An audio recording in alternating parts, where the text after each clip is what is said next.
അമ്മ അന്വേഷിച്ചെന്ന് പറഞ്ഞു. ഉവ്വ്. വരൂ മോളിരിക്കെ. നോക്ക്, അപ്പോ ഉണ്ണി.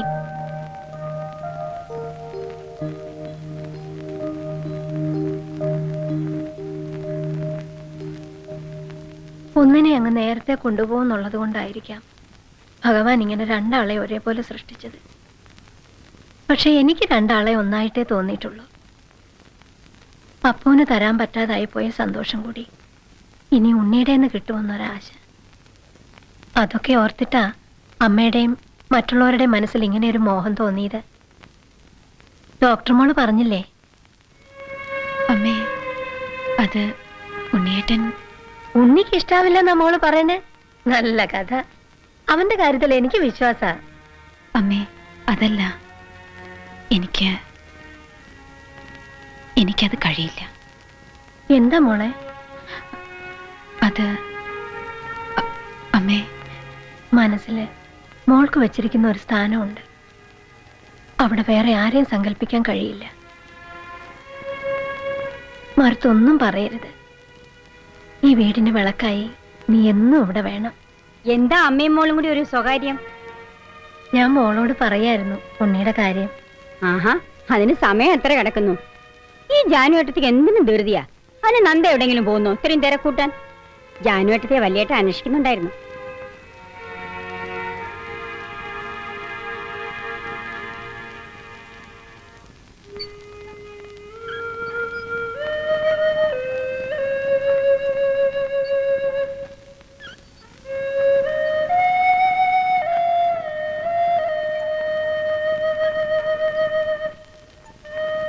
മോളെന്നവിടെ തനിച്ചിരിക്കണേ? ഇരുന്നോളൂ. വേണ്ട. അവളൊരു പാവാ ജാനുവേ. എന്തെങ്കിലും ഇത്തിരി മതി മനസ്സ് കലങ്ങാൻ.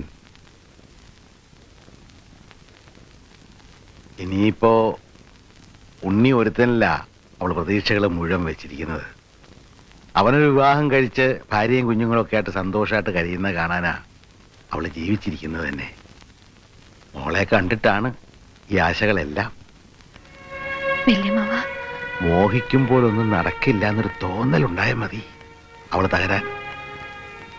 അത് താങ്ങാനുള്ള ശക്തി എനിക്കുമില്ല. മോക്ക് മനസ്സുകൊണ്ട് ഇങ്ങനൊരു കാര്യവുമായി പൊരുത്തപ്പെടാൻ ഇത്തിരി സമയമെടുക്കുമെന്ന് എനിക്കറിയാം. എന്നാലും അവിടെ അച്ഛൻ്റെ സ്ഥാനത്ത് നിന്നുകൊണ്ട് തന്നെ പറയാണ്, അതില് തെറ്റൊന്നുമില്ല. സമ്മതം എന്നൊരു വാക്ക് മതി. അപ്പുവിനെ ഓർത്ത് ഇന്നും കണ്ണീരൊഴുക്കുന്നവർക്ക് കണ്ണടയുന്ന കാലം വരെ മനസ്സമാധാനം ഉണ്ടാവും.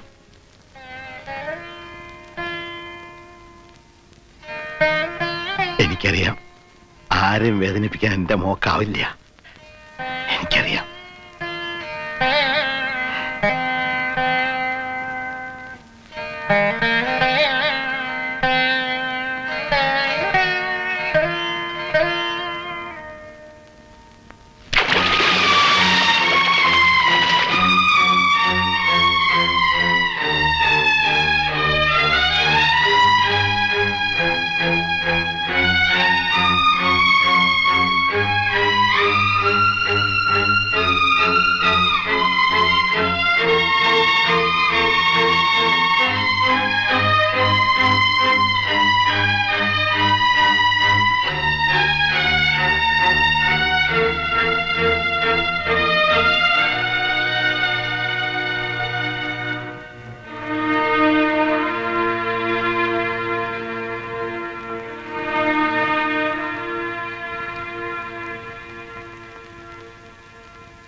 വിമല, നീ അടക്കം എല്ലാവരും എന്താണ് എന്നോട് ആവശ്യപ്പെടുന്നത്? നരന്റെ സ്ഥാനത്ത് ഞാൻ മറ്റൊരാള്? ഇല്ല, എനിക്ക് കഴിയില്ല വിമല. പക്ഷേ ഒരു സത്യം ഞാൻ നിഷേധിക്കുന്നില്ല. ഇന്ന് ഞാൻ ജീവിച്ചിരിക്കുന്നത് ഉണ്ണിയേട്ടൻ്റെ മുഖം, ആ മുഖം കണ്ടുകൊണ്ടിരിക്കുന്നത് കൊണ്ടാണ്. നരനെ എനിക്ക് നഷ്ടപ്പെട്ടിട്ടില്ല എന്ന് ഞാൻ എന്നെ തന്നെ ആശ്വസിപ്പിക്കുന്നത് ആ മുഖം ചൂണ്ടിക്കാണിച്ചിട്ടാണ്. അത് നഷ്ടപ്പെടാൻ ഞാൻ തയ്യാറല്ല. ഈ വീട്ടിൽ എന്നും കഴിയാൻ എന്നെ അനുവദിക്കണമേ എന്ന് ഞാൻ പ്രാർത്ഥിക്കുന്നത് അതിനാണ്. പക്ഷേ അതിന് നിങ്ങളെല്ലാം പറയുന്ന ഈ ഒരു വഴി മാത്രമേ ഉള്ളൂ. എനിക്കറിയില്ല. ഞാൻ കൺഫ്യൂസ്ഡ് ആവുന്നു. എനിക്കൊന്നും മനസ്സിലാവുന്നില്ല.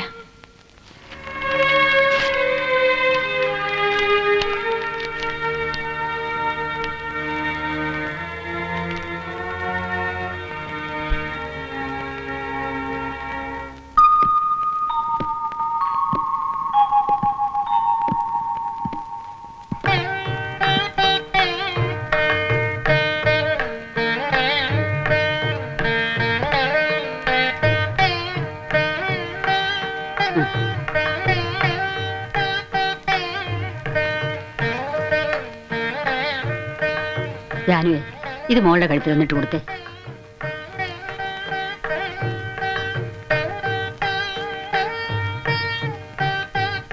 സന്തോഷായി എനിക്ക്.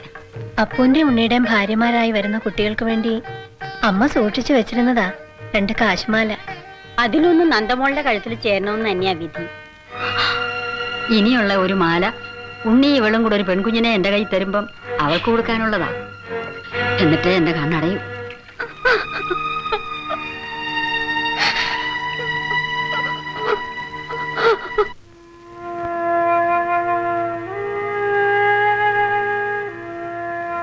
ഇതെന്താ ഇത്? ഒരു നിമിഷം ഞാൻ പകച്ചു. മച്ചിലിരിക്കുന്ന ഭഗവതി ഇറങ്ങി വന്നാണെന്ന് വിചാരിച്ചു.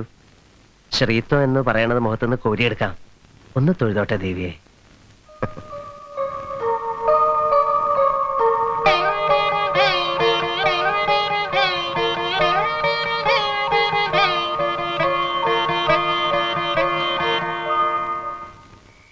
താൻ എന്നും ഇങ്ങനെ നടന്നാ മതിയോ? വയസ്സിപ്പോ എത്ര ആയി? തന്റെ വിവാഹം വൈകാണ്ട് നടത്തണമെന്നാ ഞങ്ങളുടെ തീരുമാനം. മനസ്സിലാവണുണ്ടോ? ഉവ്വ്. ആ, പക്ഷെ അതിനൊക്കെ സമയമുണ്ടല്ലോ. എപ്പോ? മൂക്കിൽ പല്ലിറങ്ങിട്ടോ? അതോ ഞങ്ങളൊക്കെ അങ്ങ് പരലോകത്ത് ചെന്നിട്ടോ? മറുത്തൊന്നും പറയണ്ട, ഞങ്ങളത് അങ്ങോട്ട് തീരുമാനിച്ചിരിക്കുകയാണ്. പെൺകുട്ടി വേറെ ആരുമല്ല, നമ്മുടെ നന്ദ തന്നെ. അതെയോ? അതെങ്ങനെയാ കുട്ടി? അതിന്റെ തെറ്റ് ശരിയൊക്കെ ഞങ്ങൾ തീരുമാനിച്ചോളാം. അല്ലെങ്കിൽ ഇപ്പൊ തെറ്റായിട്ട് എന്താ ഉള്ളത്? അപ്പൂന്റെ വിധവയൊന്നുമല്ല അവള്. തന്നെ പോലൊരു നാടനെ കല്യാണം കഴിക്കാൻ ആ കുട്ടി എതിർപ്പൊന്നും കാണിച്ചില്ല എന്നുള്ളത് തന്നെ വലിയ കാര്യം. ഞാനിപ്പോ അങ്ങോട്ട് ചെല്ലുക. ഇനിയൊക്കെ സമയമാകുമ്പോ ഞാൻ വേണ്ട പോലെ ചെയ്തോളാം. തനിക്കൊരു വിവാഹം എന്നുള്ളത് കൂടുതല് ആ കുട്ടിയെ രക്ഷിക്കുക എന്നുള്ളതാ നമ്മൾ ചെയ്യുന്നത്. അത് തന്റെ കൂടപ്പുറപ്പിനോടുള്ള കടമയാണെന്ന് കൂടി കരുതിക്കോളൂ.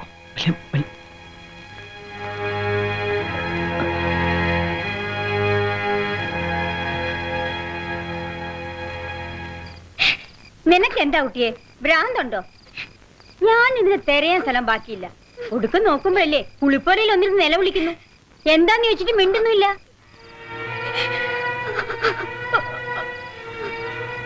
നടക്ക. പ്രായമായ പെണ്ണാണെന്ന് വിചാരമില്ല.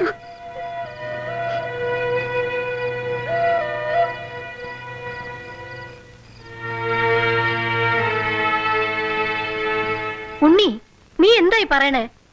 ഞങ്ങളെല്ലാം എത്ര ആശിച്ച് അവളെ ഒരു വിധത്തിൽ പറഞ്ഞ് സമ്മതിപ്പിച്ചിട്ട് ഒടുക്ക നിനക്ക് വയ്യാന്ന് പറഞ്ഞ്. എനിക്ക് ആ കുട്ടി അങ്ങനെ കാണാൻ കഴിയില്ല. അതെന്താ അമ്മ മനസ്സിലാക്കാത്ത? അങ്ങനെ മനസ്സിൽ തോന്നിയെന്ന് പോലും അറിഞ്ഞ അപ്പൂന്റെ ആത്മാവ് പൊറുക്കുവോ നമ്മളോട്? അവൻ ഇഷ്ടാവേ ഉള്ളൂ. അവക്കൊരു ജീവിതം കൊടുക്കുകയല്ലേ. അത് നടക്കില്ല അമ്മേ. എന്തുകൊണ്ടാണെന്ന് എനിക്ക് അറിയേണ്ടത്. കാരണമുണ്ട്, ഒരുപാട് കാരണമുണ്ട്. ഉണ്ണി പറയ്, എന്താ നിന്റെ മനസ്സില്? നീ ഇങ്ങനെ അറുത്തു മുറിച്ചങ്ങ് പറയാൻ. അമ്മേ,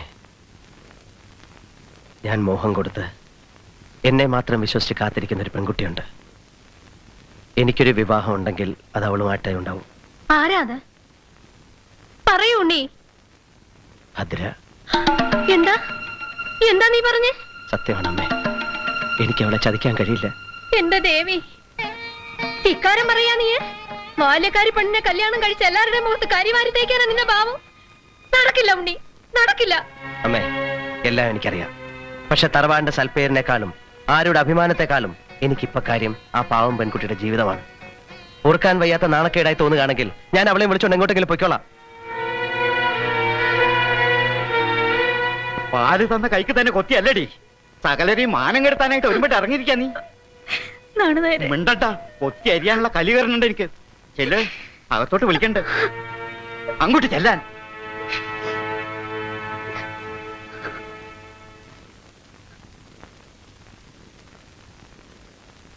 എന്താ കുട്ടി കേക്കണേ?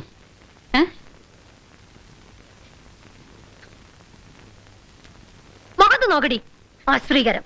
നിക്കണത് കണ്ടില്ലേ? കഴിഞ്ഞതൊക്കെ മറന്നുവല്ലേ? വയറ് നിറച്ച് 3 നേരം ആഹാരവും എണ്ണയും തുണിയും എന്താ വേണ്ടെന്ന് വെച്ചാ അതല്ല. അങ്ങനെ വളർത്തി ആളാക്കിയതിന് കാണിച്ച നന്ദിയായത്. ഒരു ബാല്യക്കാരുടെ നിലയ്ക്ക് കാണാതെ അകത്തും പുറത്തും സ്വാതന്ത്ര്യം തന്നപ്പോ നീ എന്താ കരുതിയത്? കാളൂർക്കാരുടെ ഒപ്പത്തിനെത്തിയെന്നോ? ഇതെന്ന് തൊട്ടാടി തുടങ്ങിയത്? വാ തുറക്കടി അസത്തെ. അവളുടെ ഒരു പൂതി. നിന്നെ ഞാൻ വാഴിക്കാൻ മരുമോളായിട്ട്. അതൊക്കെ നിലവിളി ചൊച്ച കൂട്ടിട്ട് ഇനി ആ കുട്ടിയുടെ കാതിൽ എത്തണ്ട. പാവം മോള് ഒന്നും അറിയാണ്ട് എന്ത് സന്തോഷിച്ചാ നടക്കണെന്നറിയാവോ? എല്ലാം നശിപ്പിച്ചില്ലേ ലക്ഷണം കെട്ടവള്.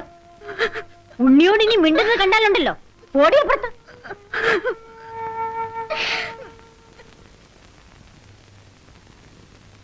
വലിയേട്ടനോടൊന്ന് ചോദിക്കട്ടെ, ഇനിയിപ്പോ എന്താ വേണ്ടെന്ന്.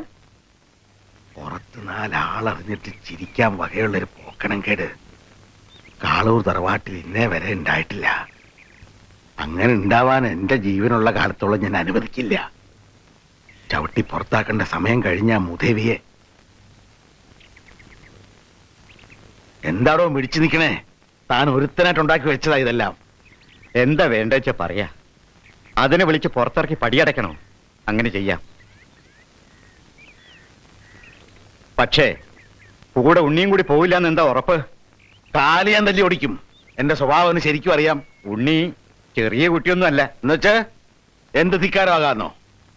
ആ കുട്ടിയെ കെട്ടാൻ അവന് ഇഷ്ടമല്ല. വേണ്ട, നിർബന്ധിക്കണില്ലല്ലോ.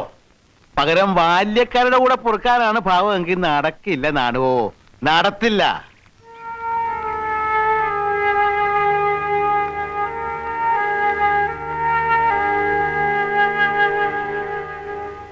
എനിക്ക് പേടി വല്ല കൈവിഷം കൊടുത്ത് മയക്കിയോ ചെക്കനെന്ന്.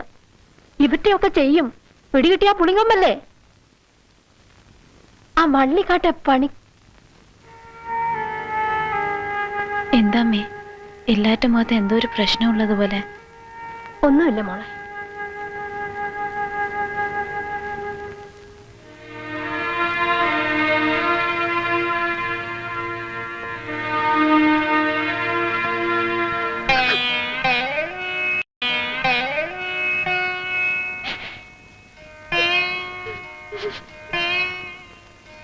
നീ ഇങ്ങനെ കണ്ണീര് ഒലിപ്പിച്ചിരുന്നിട്ടെന്താ?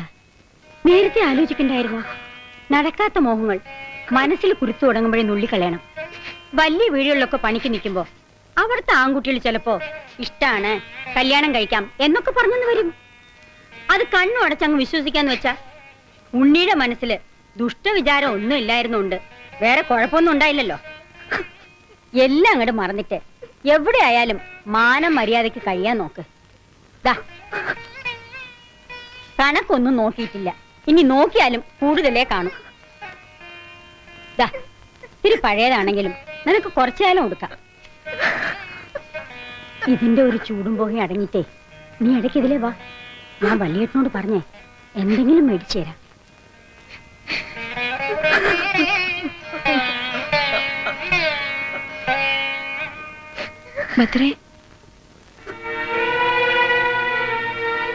ഭദ്ര പോവാന്ന് പറയുന്നു. എന്തേ പെട്ടെന്ന്? എന്താ ഇവിടെ നടക്കുന്നത്? ചോദിച്ചിട്ട് ആരും ഒന്നും പറയുന്നില്ല. എന്താ ഭദ്രേ? എനിക്കൊന്നും മനസ്സിലാവുന്നില്ല. എനിക്കൊന്നും മനസ്സിലാവണില്ല.